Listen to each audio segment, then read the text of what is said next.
It's strange, isn't it? How sometimes the less you care, the better you play. You walk on court one day half tired, no expectations, even using a broken string, and somehow you're hitting the cleanest balls of your entire life. But the next day, you're fired up, locked in, and you're desperate to play well just like the previous day, but you can't even keep a rally going for more than 5 shots. Sometimes it feels backwards, like the more effort you put in, it should equal better results, but in tennis, it rarely does. That's the paradox. The harder you try to play your best, the tighter you get. The more you want control, the less you can actually have it. And that's exactly what Timothy Gallwey explores in The Inner Game of Tennis. The idea that our biggest opponent isn't even across our net, but it's in our own head. This video isn't about playing lazy or giving up. It's about something a lot subtler. It's learning how to not try so hard that you can unlock a level of performance you didn't even know you had. Because when you stop forcing, you can actually finally start playing. You've probably had that moment in practice when you tell yourself, I'm gonna focus this time, no mistakes. And for about 3 points, it does work. Your feet are moving, you're locked in, but then that one easy forehand drifts slightly long, and suddenly you're spiraling out of control. You start swinging tighter, thinking harder, and trying to correct everything that's gone wrong.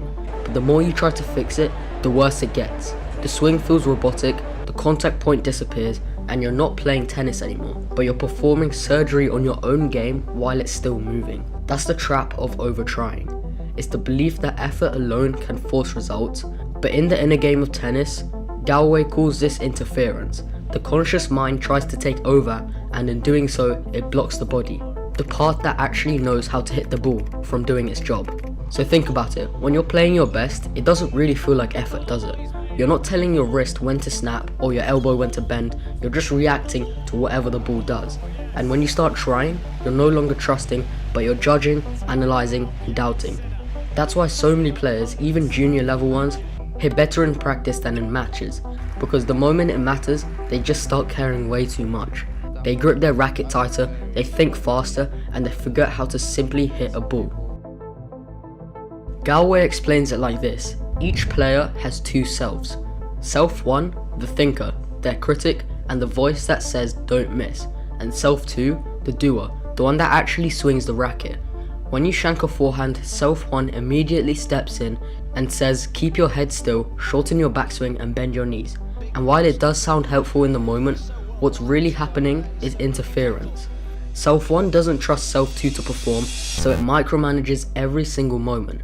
But Self 2 already knows what to do. You've hit thousands of balls before, your body has built that memory. Your problem isn't mechanics, it's your mind getting in the way of everything you're trying to do. Think about someone like Roger Federer. He doesn't step into a second serve thinking about pronation angles or shoulder rotation. He trusts the work that he's already done a million times before. That's why his motion looks effortless. Not because he's not trying, but because he's just not thinking. Djokovic once said, when he's in the zone, he feels like he's observing himself play. That's your second self in action. You're no longer forcing shots, but you're watching them all unfold. For club and junior players, this is where things get tricky because coaches, parents, and even YouTube tutorials flood you with technical reminders. They're all useful, but only in practice, not in the real performance. In matches, constant instruction from Self 1 is like static noise. It just keeps going on and on about something you've already done before, and it drowns out the rhythm your body's trying to find. The key is just learning when to let go. So let's get one thing extremely straight. Not caring doesn't mean giving up. It means releasing the obsession with outcomes. Each tennis player has had that one day where they played out of their mind simply because they didn't care. Maybe it's because they're losing the first set 6-love. Maybe it was on the day you were tired or frustrated or just fed up in general. And sometimes your shots start landing. That's not luck, that's just the freedom. When you start caring about how you look, or what the score is, or whether the coach is watching, you allow your body to do what it already knows. Gallwey wrote, the greatest effort in sports come from when the mind is the quietest. Not empty, but quiet. You're fully present, but not forcing anything at all. That's why the phrase play loose gets thrown around so much, because looseness is just physical expression of mental freedom. But when you care way too much, your body tightens to protect the ego. It's afraid of missing and afraid of embarrassment. Federer once said that he had to learn to play without the fear of losing. And if you've watched him late in matches, he's often smiling, even after errors. That's not arrogance, but it's just acceptance. He knows that tension kills timing, and the everyday player can take that same lesson. Next time you're love 40 down, don't try harder.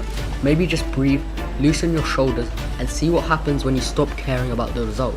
And you might even just surprise yourself. Everyone wants to get in the zone, but the funny thing is, you can't think your way into it. You can, and time almost slows down. But the problem is, the moment you notice you're in the zone, it's immediately gone, because now Self 1 is back whispering, don't lose it. That's why pros treat the flow state like a side effect, not a goal. They build habits that invite it, like consistent routines, clear focus points, and the acceptance of mistakes. Djokovic even talks about this all the time, saying, you can't play perfect tennis, but you can play with perfect attention. And that's what the flow really is, full attention without a single bit of judgment. But for club players, this means simplifying your focus. Instead of thinking about swing mechanics, pick one cue, like the sound of a ball or the rhythm of your breathing. The less mental noise you can create, the easier it is to slip into the flow state. But just remember this, you can't force flow, but you can create the space for it to happen naturally. When you look at the top players, it's easy to assume they're giving maximum effort all the time. But if you really watch them, especially in pressure moments, you'll notice something else. They just look calm, their faces are blank, their breathing slowed, their body language is steady. That's not detachment, but it's control. They've learned that emotion and effort are not the same thing. Galway would say that elite players have trained their Self 2 so well it no longer needs supervision. So when pressure hits, they don't start trying harder. They trust what's already been built, like Rafael Nadal. Before matches, he's intense, but once he's playing, it's repetition and rhythm. No overthinking, no panic. Every point is the same process. Compare that to a talented junior player chasing perfection. They overhit, argue with themselves, and overanalyze each single point. The difference isn't talent though, it's trust. And that's what separates those who play well from those who compete well. Playing well is physical. Competing well is all mental. Even Kyrgios, as chaotic as he may seem, plays his best when he stops caring about what people think. If you remember his run at Wimbledon 2022, he said after one match, I just don't care anymore, I'm having fun. And suddenly, his serve percentages rose, his unforced errors dropped, and his focus sharpened. That's not confidence, but that's the paradox at work. The less you fight yourself, the more you unlock what's already been there. So how can anyone really apply this? First, stop giving yourself feedback mid-point. You can't think and react at the same time. If you miss, just let it go. Save the analysis for later. Secondly, watch the ball and not your stroke. Galway used to tell players to see the seams of the ball. It forces your mind to stay external, not self-conscious. And thirdly, accept errors immediately. They're not personal, they're data. The faster you move on, the quieter your first self becomes. Fourthly, use relaxed body language. Your body mirrors your mind. Shoulders tight, mind tense, keep your posture loose even after a double fault. Lastly, experiment with silent hitting. No talking, no thinking, just rally for 5 minutes, purely focusing on the ball. You'll actually be surprised how good your timing becomes when you just stop controlling it. For players aiming to go pro though, the same principles just scale up 10 times higher. In high level matches, confidence isn't built from pumping yourself up, but it's built from trusting your habits. Training should be where you fix things, and matches are where you let your solutions happen. The best athletes don't just try harder under pressure, but they simplify, they trust, and they allow what's been built for years prior. At its core, the inner game of tennis isn't just about sport, but it's about attention and how to direct it and protect it. Galway once said, when we learn to trust ourselves, we cease to interfere with our own potential. And that's the heart of it. Not trying isn't laziness, it's more confidence than anything else really. It's the quiet belief that your body knows what to do and your mind doesn't need to shout instructions every single second. Just imagine your coach constantly telling you what to improve after you've hit a shot. You will not be able to get in that flow state and you're not even going to be able to concentrate. For the everyday player, that means playing more freely. Not because you don't care, but because you care in the right way. You stop chasing control and start finding rhythm. You stop judging and you start observing. And for those dreaming to go pro, the sooner you learn that performance isn't about effort, but about trust, the quicker you grow. Because real mastery doesn't come from trying harder, but it comes from letting your best self play. And your best self, at the end of the day, is just the confidence of your first self and your second self. Everyone has dreams about it at some point. The moment the crowd roars, your name flashes across the screen, and suddenly you're not just another player, but you are the player. Here's the thing most people don't see though. Because going pro isn't just about talent, it's about surviving the invisible work no one is there to watch, the long days, the failed sessions, and the doubt that creeps in when no one's watching. This video shows what it actually takes to go pro. Let's start with a simple reality check. In every sport, the pyramid narrows fast. Out of millions who play worldwide, less than 1% ever make a living from it. The NCAA once published data showing that fewer than 2% of college athletes in the US go on to play professionally. In tennis, the number's even smaller. Only around 300 men and 250 women earn enough prize money to break even each year. And this isn't about who's the most talented. Roger Federer once said, when he was 16, there were hundreds of players in Switzerland better than me. Yet almost all of them quit before their 20s. The ones who stayed weren't necessarily stronger or faster, but they were just still there when everyone else stopped. The first truth is, going pro is less about beating everyone and more about outlasting everyone.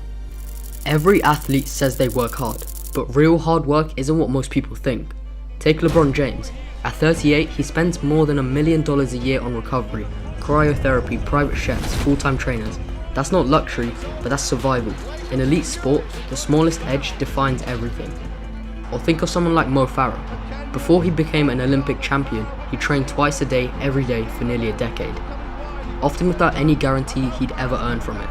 He once said, "The work you do when no one's watching, that's what makes you win when they are." This is the second truth. If your work only exists when it feels exciting, you will never make it. Pro athletes train throughout boredom. They repeat the same movement thousands of times, not because they love it, because that's what it takes to master it. James Clear in Atomic Habits calls this the plateau of latent potential, the idea that progress is invisible until suddenly it isn't. Most people give up in the quiet stretch before the results show. Pros don't, and that's why they live there.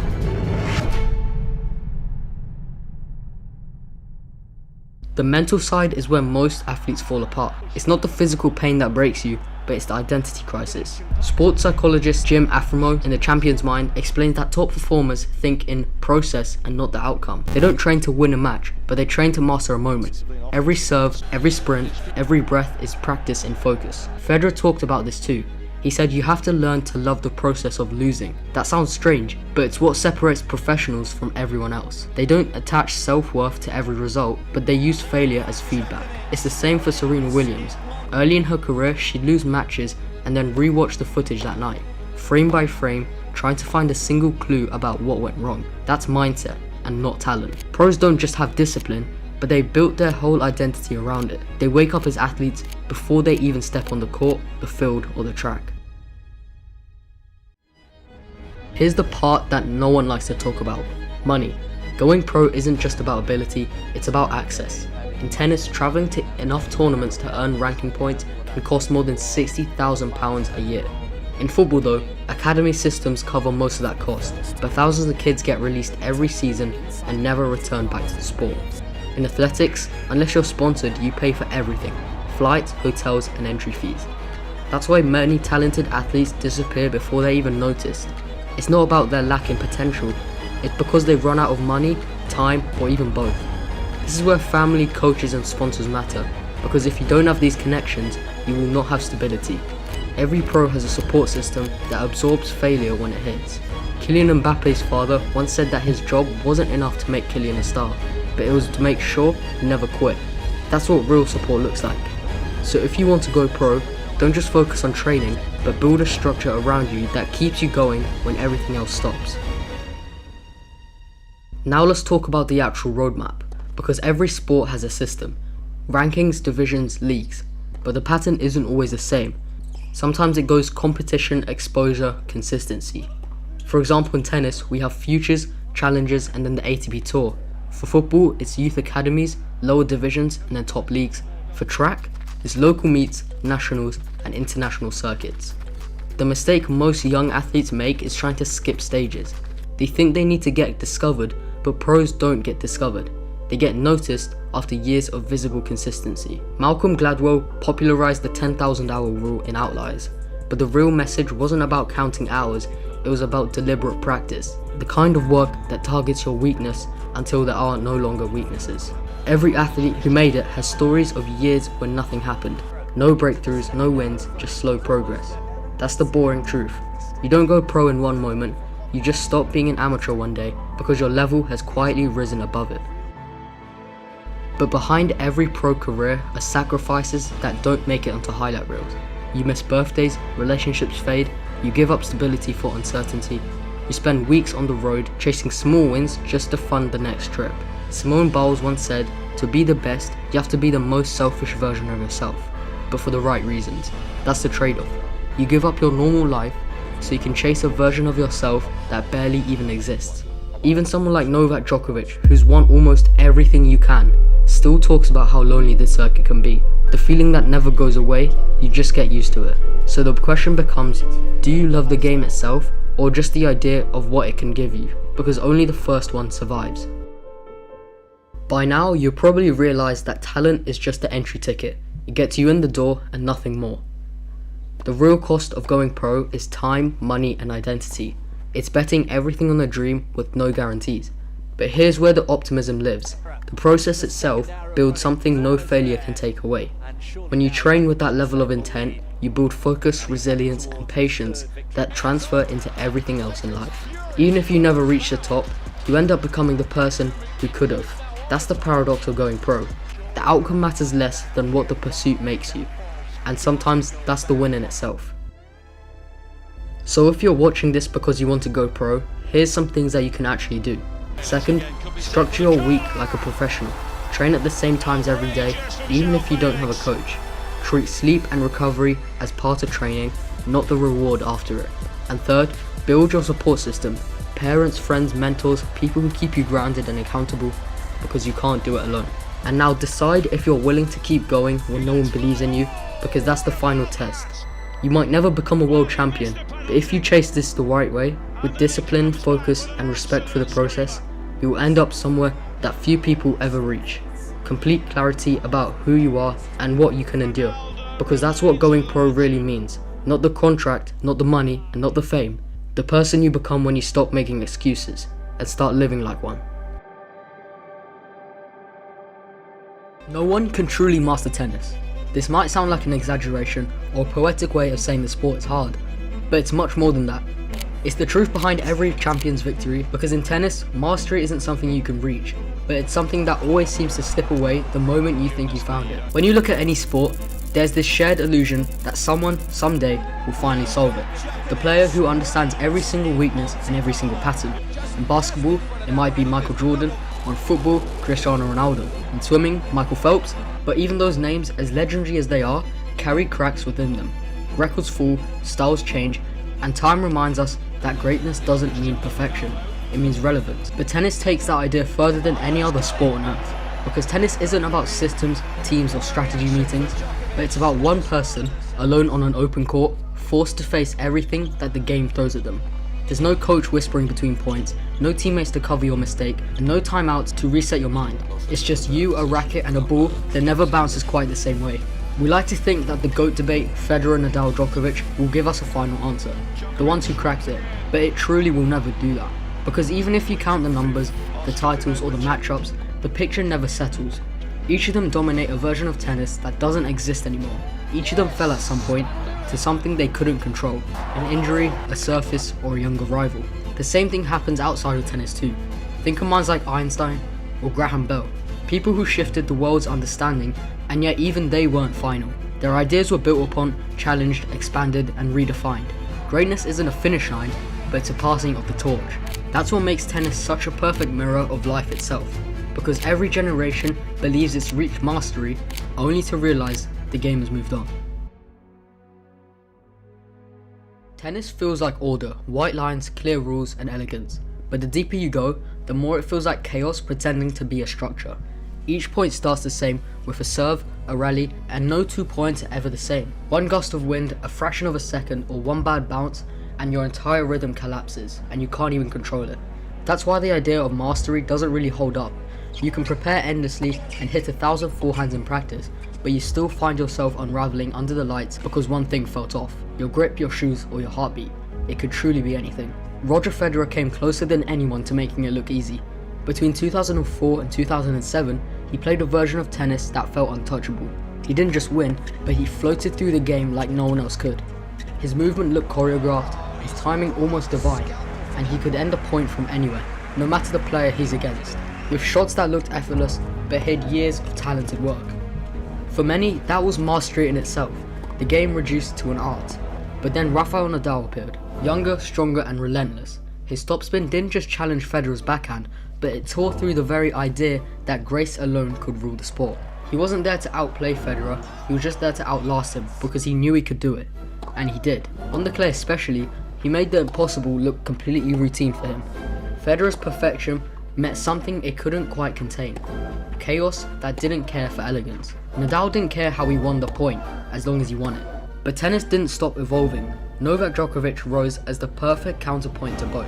As flexible as a gymnast, mentally colder than either, and he brought precision to chaos. For years it felt like he'd figure it out, the perfect blend of endurance, technique, and emotional control. Yet even Djokovic wasn't immune. There were moments where he lost to players ranked far below him, moments when the frustration cracked through his calm exterior, because tennis isn't static. The conditions, the bodies, even the opponent keeps on changing. That's what makes the sport so humbling. Every time someone solves it, the game shifts. The surfaces get faster or slower, rackets evolve, playing styles adapt, and suddenly yesterday's perfection doesn't quite work anymore. Every champion in history has hit the wall. The realization that the game always wins in the end. Federer with Nadal, Nadal with injuries, Djokovic with time. Perfection exists in tennis, but only as a moment. A fragile, fleeting, gone as soon as it's found moment. If the first illusion is technical mastery, then the second is mental mastery, and that's even harder. Because tennis, more than anything else, is a psychological test. The scoreboard doesn't really reflect your performance, but it just amplifies your emotion. Every missed shot echoes, every error carries into the next point. It's one of the few sports where failure is guaranteed. You can play perfectly and still lose half your points. That's where the mental battle begins. In the inner game of tennis, Galloway explains it like this. Each player has two selves. Self 1, the thinker, their critic, and the voice that says don't miss. And self 2, the doer, the one that actually swings the racket. When you shank a forehand, self 1 immediately steps in and says keep your head still, shorten your backswing and bend your knees. And while it does sound helpful in the moment, what's really happening is interference. Self 1 doesn't trust Self 2 to perform, so it micromanages every single moment. But Self 2 already knows what to do. You've hit thousands of balls before, your body has built that memory. Your problem isn't mechanics, it's your mind getting in the way of everything you're trying to do. Think about someone like Roger Federer. He doesn't step into a second serve thinking about pronation angles or shoulder rotation. He trusts the work that he's already done a million times before. That's why his motion looks effortless. Not because he's not trying, but because he's just not thinking. Djokovic once said, when he's in the zone, he feels like he's observing himself play. That's your second self in action. You're no longer forcing shots, but you're watching them all unfold. For club and junior players, this is where things get tricky because coaches, parents, and even YouTube tutorials flood you with technical reminders. They're all useful, but only in practice, not in the real performance. In matches, constant instruction from Self 1 is like static noise. It just keeps going on and on about something you've already done before, and it drowns out the rhythm your body's trying to find. The key is just learning when to let go. But on a big stage, thousands watching you, and your legacy on the line, that's almost impossible. Federer himself admitted there were times he felt his thoughts spiral mid-match, moments where he couldn't even explain why he missed routine shots. And Djokovic, despite his mental strength, has had breakdowns in key matches, smashing rackets or losing focus over a single measly point. Nadal has spoken about the fear that his body or his mind might give up before he does. Even players at the top spend their entire careers negotiating with their thoughts, because the mind doesn't want to be controlled. It resists discipline and it questions itself constantly. The beauty and the curse of tennis is that you can't hide from it. Every emotion becomes visible, the hesitation in a swing, the change in your body language, and the glance to the box after losing a point. The court becomes a mirror of your internal state, and that's why no one truly masters it, because to master tennis would mean to master your mind, to silence doubt, fear, ego, and fatigue, and no one has ever done that completely. The more you chase perfection, the more fragile it becomes. Pressure grows, and your expectations build. You start playing to avoid failure instead of chasing brilliance. Djokovic even once said, the hardest part of tennis is playing against yourself. And he's completely right. because that's what separates this sport from the rest. It's not just about skill, it's about how long you can stand in that mental storm without breaking. And even the best, Federer, Djokovic, Nadal, eventually do break. Time is the opponent no one prepares for, yet it will always win. Tennis is one of the most physically demanding sports in the world. It's not just the speed or the endurance, but it's about repetition. Constant swinging, lunging, sprinting, over so many years, it grinds everyone down in ways you can't even see until it's just too late. Federer's knees gave out after decades of ballet-like movement, and Nadal's foot injuries and chronic pain from sliding across clay has been in his shadow since the start. And then we got Djokovic. His flexibility brought him more years, but even he's feeling the slow pull of age. The truth is, tennis doesn't really reward longevity, it kind of consumes it. Every player eventually runs into that limit of their own body, and while the body weakens, the game itself evolves faster than ever. Racket technology changes the spin, the pace and the timing, data analysis reshapes strategies, training becomes more scientific, younger players grow up hitting harder, recovering faster, and then in the end, learning smarter. That's why each generation feels like it's playing a different sport. The rallies are shorter now, the serves heavier, the movement sharper. What used to be enough, no longer is. Carlos Alcaraz represents that shift.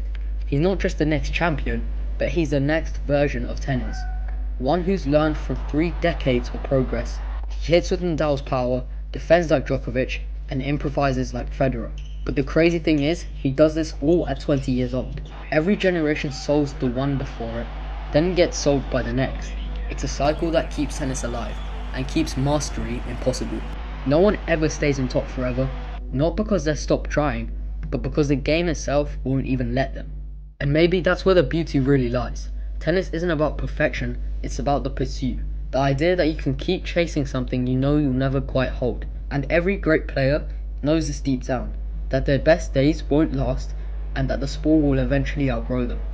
But they still continue to play. Federer's final match with Nadal sitting beside him wasn't just an ending, but it was a reminder that even for someone who redefined grace, time eventually closes the curtain. Djokovic will face this eventually too. No matter how many majors he wins, there will be a day where someone faster, younger and hungrier takes his place. And we can already see that with Jannik Sinner and Carlos Alcaraz. And that's what makes tennis more than just a sport, but it's a lesson in acceptance. The idea that mastery is in control, but it's peace within imperfection. Because no matter how much you win, you never really beat tennis. You just learn to live inside its chaos for a little longer than the rest. When we think about mastery of a sport, we think of a final ending, a point where there's nothing left to learn and nothing left to improve on. And tennis doesn't allow that. It moves, it evolves, and it humbles you. It reminds you that everything fades, your form, your confidence, your strength, and your youth. The same goes for life. No single greatest mind, civilization, or empire will ever be the best at something they do. Everything peaks and passes. But that doesn't make the pursuit meaningless. It makes it human. The greatness of tennis, and of those who play it, isn't found in the trophies or records, it's found in the trying. In the willingness to return again and again and again, knowing you'll never truly finish the job. That's what Federer, Nadal and Djokovic have showed us. Not mastery, but endurance. The game outlives everything, and it always will. Nike has had a long record of spending huge amounts of money on sports, athletes and marketing, but one number stands out more than anything else. The company puts around $3 billion into football. Mbappe, Thuram, Mbappe! Oh wow! It's 2 each in the World Cup final! Yet only around $200 million into tennis. What a career, but is it going to end tonight? And that gap brings about a simple question. Why does one of the biggest companies in the world treat these two sports so differently, even when tennis often looks like a sport that could bring in much more profit? But to understand this, you have to go back to the very start of the company. Nike didn't have the Air Jordans or the Mercury line, or even billion-dollar partnerships. It didn't even make its own shoes. Bill Bowerman, the co-founder, brought running shoes from a small Japanese company called Tiger and sold them for a profit in the US. Tiger played a major role in the start of Nike's story, but the strange part of it is what happens decades later. Because this same Japanese brand would end up shaping the tennis market more than Nike ever did, and even become one of its toughest rivals in the sport. Nike's rise starts with running, but it takes off when the company learns how to use star power. Michael Jordan changed the way people saw basketball shoes, and Nike saw that one athlete could shift global culture.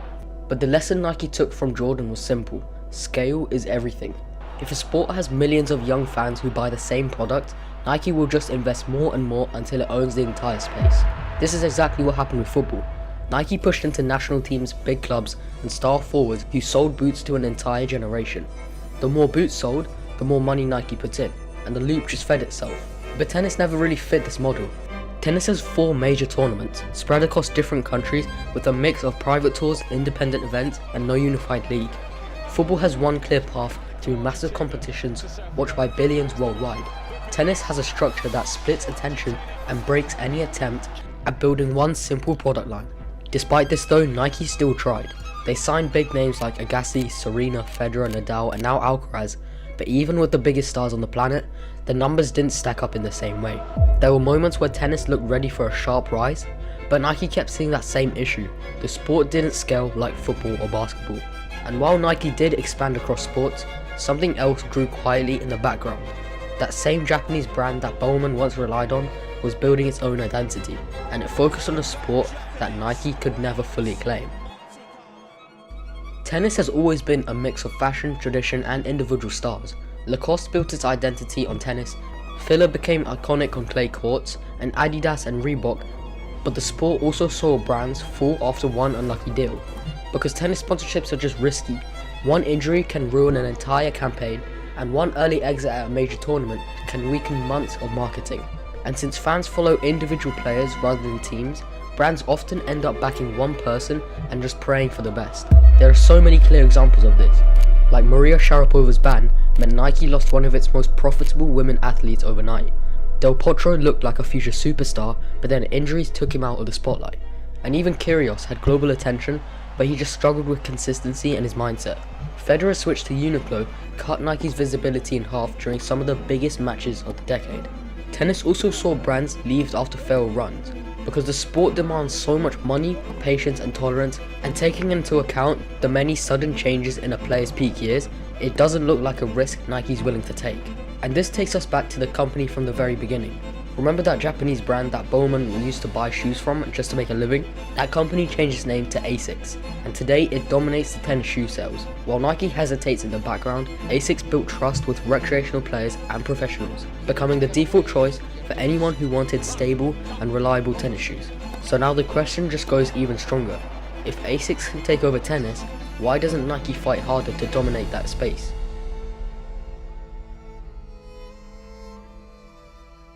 Football gives Nike something tennis can never fully match: a single product that millions of people want.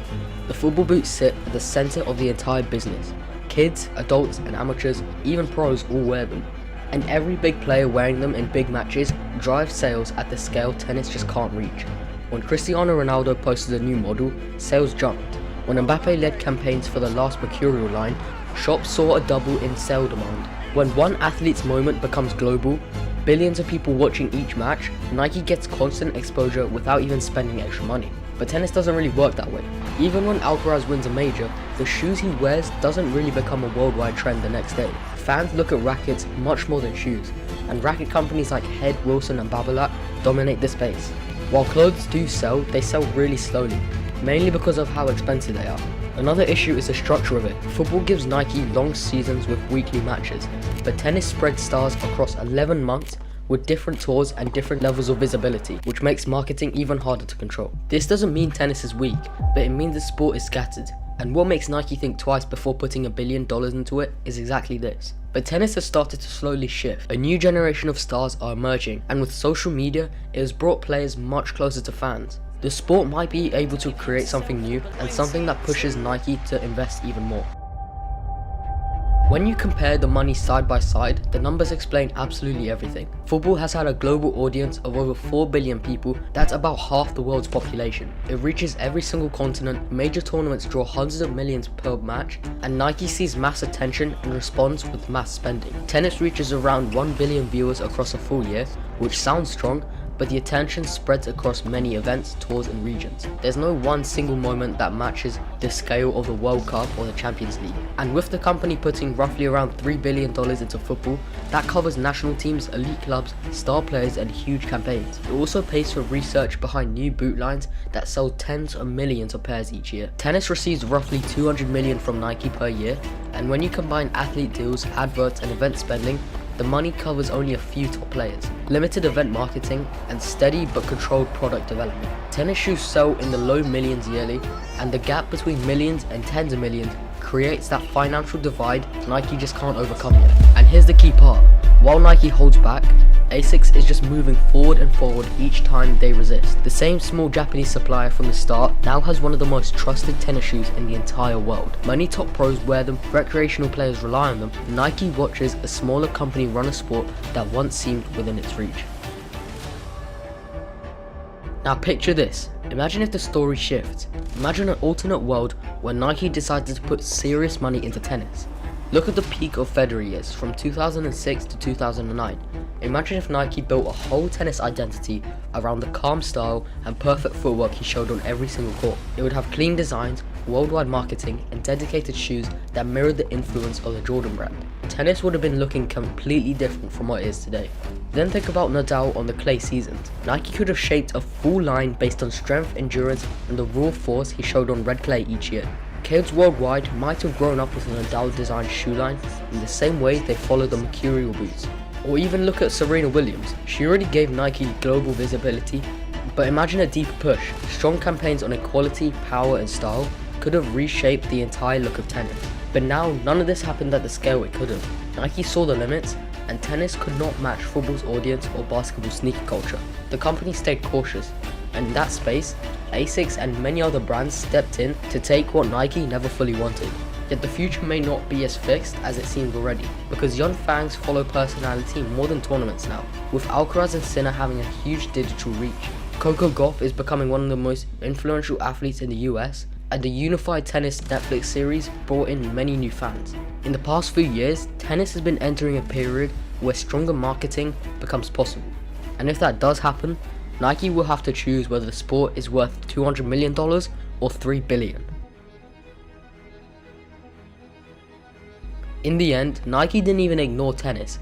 It just made a calculation, because football gives companies global reach and huge returns, while tennis gives strong moments, but not in that same scale. Nike has always followed the numbers, but if we link that back to the start, it's even harder to ignore. Because the company that once helped Nike survive, Tiger, now known as ASICS, ended up shaping the tennis world in a way Nike never did. A small supplier from Japan became the leader in a sport where Nike still remains cautious. So the real question isn't why Nike spent so little on tennis, but a better question is whether tennis can change in a way that pushes Nike to spend more. Because if the sport does grow, and if a new generation of stars keep rising, that $200 million ceiling might not stay fixed forever. And if it does extend, that means there won't be as many players going broke on tour, that means there's more prize money to be won, and even more players that want to compete, because then money won't be a problem. It's just how far you're willing to take it.